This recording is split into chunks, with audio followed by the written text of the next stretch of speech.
Assalamualaikum warahmatullahi wabarakatuh. Perkenalkan, nama saya Alifian dari Prodi PTIK NIM 530-242-2013. Jadi di sini saya akan melakukan live coding terkait dengan program atau job sheet yang sudah diberikan oleh tugas dan menggunakan diagram berikut. Jadi untuk skenario yang saya ambil di sini ada 4 kelas, yaitu ada kelas bahan baku, aksesoris, dan juga kelas pesanan, lalu ada kelas divisi pengembangan. Jadi langsung saja masuk ke kodenya di sini. Jadi untuk kodenya di sini saya sudah buat menjadi 4 kelas. Ada kelas bahan baku, kelas aksesoris, kelas divisi pengembangan, dan juga kelas pesanan. Di sini sebelumnya saya minta maaf karena ada sedikit revisi di bagian kelas divisi pengembangan. Pada diagram kemarin saya presentasi bahwa kelas pesanan merupakan child dari kelas aksesoris dan juga kelas bahan baku. Namun setelah saya lakukan coding ulang, perlu direvisi bahwa eh, kelas divisi pengembangan lah yang menjadi child dari bahan baku dan aksesoris. Dan di sini menggunakan multi inheritance. Jadi langsung saja masuk yang ke pertama. Di sini ada kelas bahan baku yang di dalamnya menurut di sini ada nama aksesoris dan juga maaf, ada nama bahan dan juga jumlah bahan. Jadi di sini saya lakukan sedikit penyesuaian. Saya menggunakan yang namanya map. Jadi di sini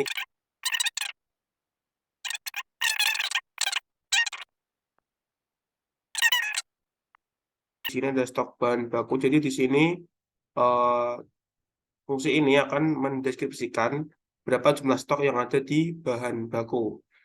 Di sini ada kartun dengan stok 100, di sini saya anggap meter ya. Ada Cotton Combat dengan stok 100 dan Sutra dengan stok 100 juga. Lalu untuk metode yang pertama, di sini ada tambah stok bahan. Metode ini berfungsi untuk menambahkan stok bahan apabila diperlukan. Jadi untuk logikanya saya gunakan seperti ini. Karena di sini menggunakan map atau ya menggunakan map, jadi saya gunakan seperti ini.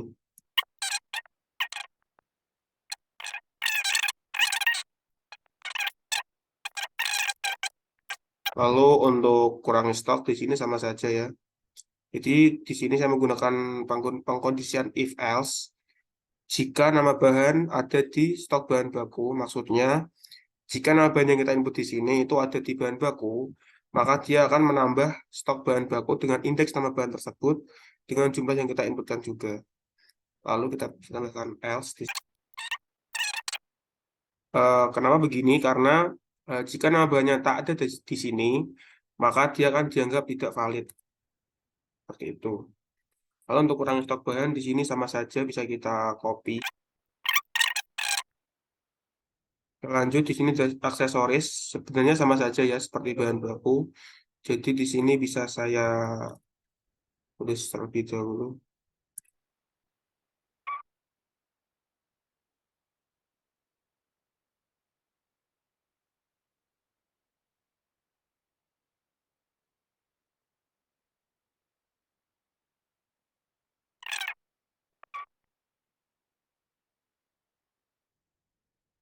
Jadi seperti ini kurang lebih. Di kedua ini logikanya hampir sama, ada eh, satu buah atribut dan dua buah metode. Untuk atributnya sendiri di sini ada map dengan nama bahan, lalu jumlahnya berapa di stok. Begitu dengan aksesoris, ada nama aksesoris, lalu di stoknya ada berapa. Lalu untuk penambahannya di sini juga sama. Lalu selanjutnya ada kelas ketiga, yaitu kelas divisi pengembangan, yang dimana divisi pengembangan ini adalah penerapan dari multi inheritance dari bahan baku dan aksesoris. Mengapa? Karena di dalam studi kasus saya, pesanan itu dilakukan oleh divisi pengembangan. Sehingga divisi pengembangan di sini merupakan superkelas dari pesanan dan juga aksesoris dan bahan baku. Lalu untuk mengakses pesanan sendiri di sini akan menggunakan lewat parameter nantinya.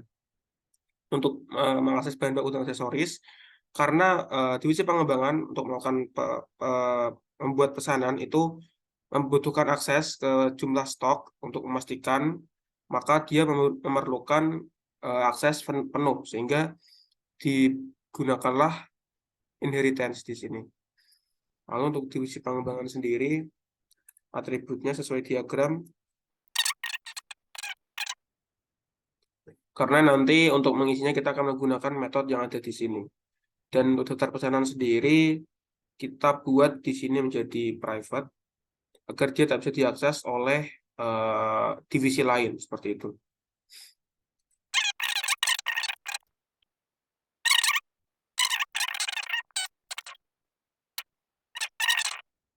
Lalu sebelum masuk ke pesanan, di skenario ada pemeriksaan bahwa bahan itu harus lebih 10% dari yang dibutuhkan.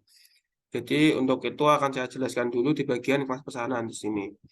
Kelas pesanan terdiri dari dev init, ini adalah atribut, lalu ada satu buah metode, yaitu bahan tercukupi. Bahan tercukupi di sini adalah sebuah metode untuk melakukan pengecekan apakah bahan yang diberikan itu sudah sesuai dengan kriteria atau belum. Apabila dia sudah sesuai, maka akan return true. Apabila tidak, maka akan return false dan program tidak akan berjalan.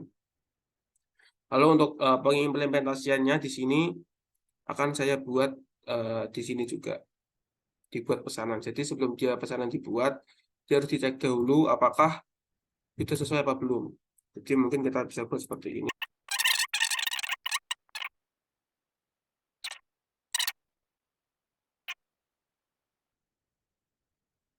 Oke, sudah.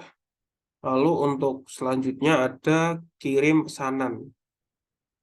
Kirim pesanan di sini karena saya tidak ada kelas produksi dan saya tidak mengambil skenario tersebut, maka akan saya simulasikan bahwa setiap produksi itu terjadi apabila pesanan berjumlah lebih dari 3. Jadi akan saya buat di sini if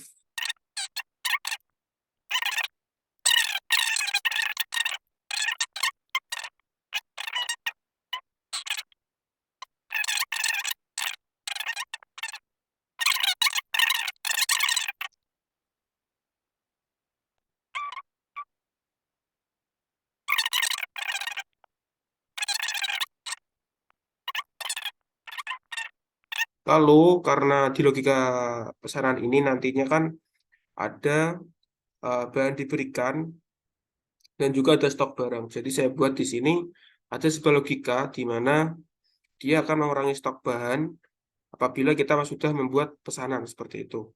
Jadi di sini dicek stok.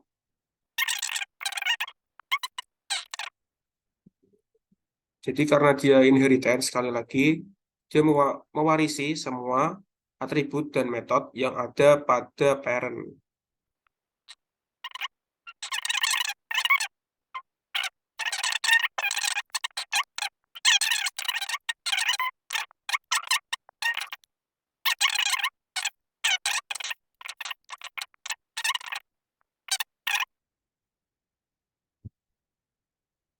Oke, untuk kelasnya mungkin sudah selesai ya. Codingnya kurang lebih seperti ini. Kita lanjut ke simulasinya, ke main program. Sini saya membuat sebuah objek bernama divisi pengembangan. Lalu di sini saya akan simulasikan di mana divisi pengembangan membuat sebuah pesanan. Jadi untuk yang pertama dia akan mengakses kelas yang bernama buat pesanan. Divisi pengembangan. Lalu karena buat pesanan di sini membutuhkan sebuah parameter dan saya mau di sini nanti parameternya adalah berupa kelas yang ada yang menggunakan maaf, saya mau parameternya di sini adalah sebuah objek yang menggunakan kelas pesanan yang ada di sini. Kita buat di sini misal untuk model pakaiannya yang pertama baju biasa. Untuk bahan kita buat sesuai yang ada di stok. Lalu ada bahan diberikan. Di sini bahan yang digunakan atau yang diberikan dari divisi pengembangan untuk dijadikan untuk mulai produksi. Bisa saya buat di sini 15.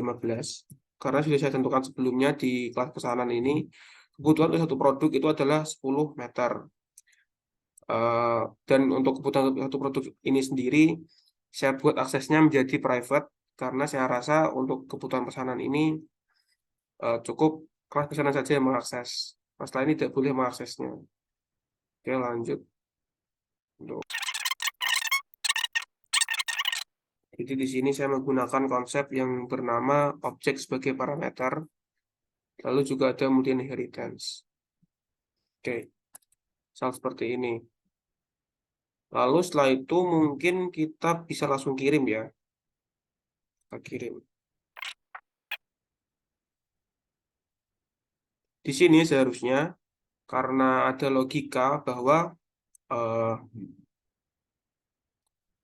apabila daftar pesanannya kurang dari 3, maka dia akan eh, belum terpenuhi. Jadi di sini seharusnya gagal. Oh, ada error. Sebentar.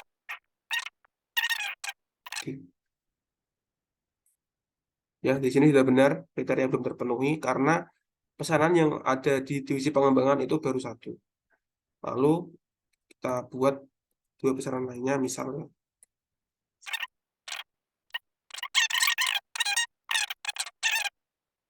2, misal kita buat tidak cukup.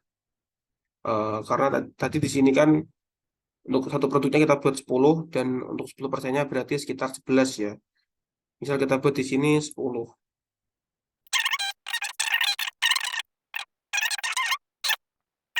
Enggak apa-apa. Di sini kita coba run. Karena di sini 10, seharusnya saat kita run, jadi tidak akan berhasil. Oke, benar.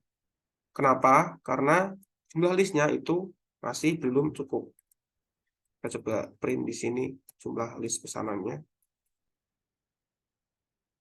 Oh, sebentar. Maaf, karena di sini menggunakan private ya.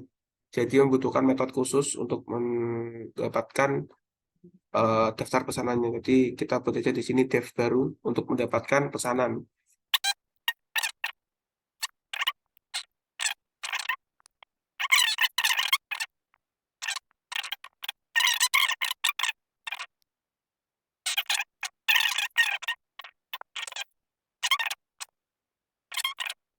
Dan lagi harusnya berhasil.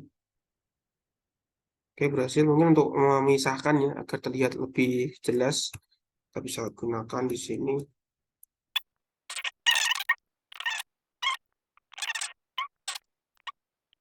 Oke, seperti ini. Bila kita run, dia akan menampilkan list pesanan. Nah, di sini walaupun kita ada 3 pesanan, ada pesanan 1, bentar. Ternyata masih salah.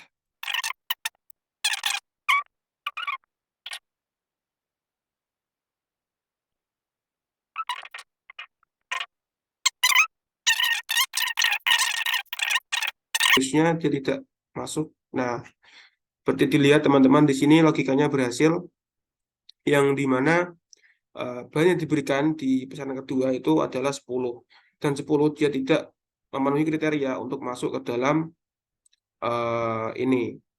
Dia akan return false. Jadi program tidak akan berjalan. Karena di sini ada logika if pesanan bahan tercukupi. Dan ini akan berjalan apabila ini bernilai true, teman-teman. Jadi karena bernilai false, jadi tidak berjalan dan hanya ada 2 yang ada di sini. Lalu selanjutnya kita bisa benarkannya.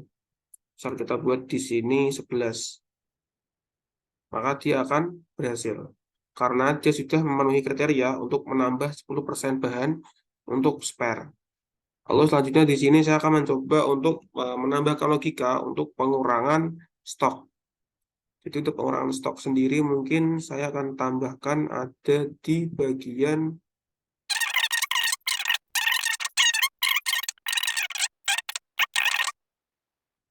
oke, kita coba run.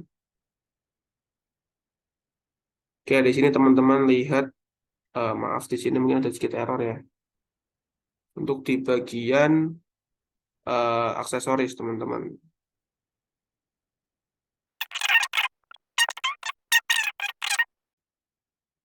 Oke, ini dia teman-teman setelah kita run hasilnya. Jadi itu sudah berhasil ya. Jadi untuk yang pertama kita lihat di sini ada pesanan pertama dia menggunakan 15 dari katun dan 10 dari bros. Ini yang pertama di sini bisa kita lihat katun dia dari 100 juga menjadi 85. di mana stoknya itu berkurang. Lalu untuk gross, dari yang sebelumnya 100, dia berubah jadi 90.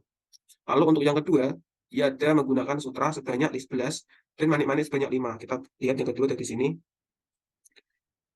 Dan kita lihat untuk sutranya dia jadi 89, jadi 100 dikurangi 11, 89. Untuk money-nya dia 95, karena 100 kurangi 5, 95. Lalu untuk datanya sebelumnya itu juga masih terrecord. Ada kartu di sini 85 dan gross 90. Jadi dia akan tetap up to date datanya seperti itu. Yang terakhir juga sama, di sini menggunakan Cotton Combat 20 dan Renda 10. Ada di sini Cotton Combat 80, lalu ada rendanya menjadi 90. Jadi untuk logikanya sudah benar ya. Jadi mungkin itu saja presentasi dari saya. Mohon maaf apabila banyak kesalahan dan banyak kesalahan pengucapan. Sekiranya dimaafkan. Wassalamualaikum warahmatullahi wabarakatuh.